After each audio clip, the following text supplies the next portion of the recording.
agak kaget, kakek ini itu mau ngerobohin rumahnya yang udah gak kepake lagi. Ternyata pas dia bongkar di bagian cerobong asapnya, ketemu tubuh manusia yang udah jadi tengkorak dan terlipat kayak begini. Dan ini orang aslinya guys, asli ini serem banget. Joshua Maddox adalah seorang anak 18 tahun asal Colorado, Amerika Serikat, yang pada 8 Mei 2008 itu izin ke orang tuanya untuk jalan-jalan ke area luar rumah. Bukan suatu hal yang aneh ketika dia izin jalan-jalan keluar rumah, karena si Joshua ini itu juga sering hiking ke gunung itu sendirian. Jadi ketika dia keluar ya nggak ada kecurigaan. Tapi ternyata malam itu juga dia nggak pulang.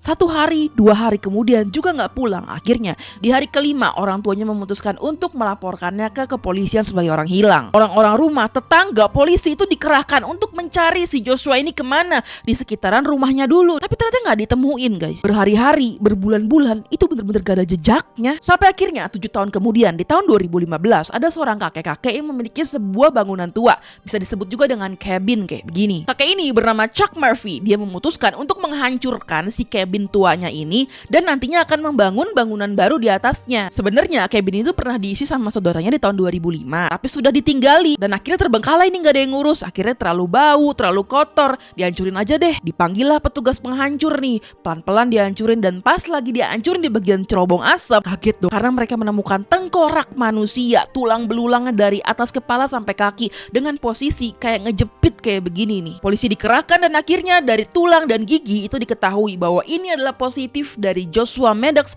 yang hilang 7 tahun lalu. Dan cabin ini ternyata jaraknya cuma beberapa meter doang dari rumah aslinya Joshua. Gak jauh ternyata selama ini. Cuman karena ini properti pribadi, makanya gak sampai diperiksa polisi ke dalam-dalam. 28 September setelah polisi melakukan otopsi terhadap tulang belulang yang ada, polisi menyimpulkan bahwa ini adalah kecelakaan biasa yang terjadi dan gak sengaja. Mungkin dia naik ke atap, kepleset dan jatuhlah dia dalam posisi seperti ini. Kakinya lebih tinggi daripada kepalanya. Dan karena emang cabin ini tidak berpenghuni dan jarak antara rumah ini dengan rumah yang lain itu jauh, sehingga dia teriak pun gak ada yang dengar. Tapi justru si kakek pemilik cabin ini yang menolak teori polisi tersebut. Karena si kakek Chuck ini bilang banyak kejanggalan. Pertama, lubang cerobong asap yang dia taruh di bagian atas itu dipasang jaring-jaring besi kayak begini kawat-kawat. Sebenarnya awalnya untuk menghindari binatang-binatang kecil itu terjatuh ke dalam cerobong asap. Kalau binatang-binatang kecil aja terhalang, apalagi manusia kan dengan ukuran yang lebih besar pasti terhalang dong. Kedua, ternyata pakaian Joshua itu ditemukan justru di bangku-bangku terlipat dengan rapi di dalam cabin ini guys. Jadi dia ditemuin cuman menggunakan pakaian penghangat kayak begini doang. Lalu siapa yang melipat pakaian dia ini dengan rapi? Berarti kan dia bukan jatuh dari lubang atas dan kemungkinan dia sudah masuk di dalam cabin